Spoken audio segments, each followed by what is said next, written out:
It's showtime! Papalitan ng bagong programa, Melay Cantiveros, Luz Manzano at Robbie Domingo ang magiging host nito. Papalapit na nga ang araw ng suspension sa It's Showtime. Ayon sa isang source, sa October 14 to 27 ang ibinigay na araw ng MTRCB sa 2 linggong suspendido ang programa. Sa pansamantalang pagkatihil sa ere ng Showtime may pansamantalang programa rin na ipapalit dito.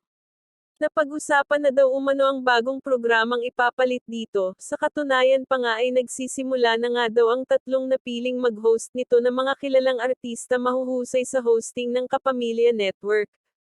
Kumakalat ngayon ang balita na sina Melay Cantiveros, Luz Manzano at Robbie Domingo ang napiling mag-host ng bagong programa.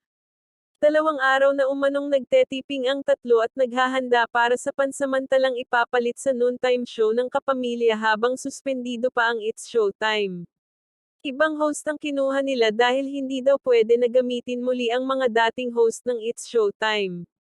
Napag-usapan din sa blog ni na Christy Furman at kinumpirma na papalitan talaga ng bagong programa ang It's Showtime pansamantala.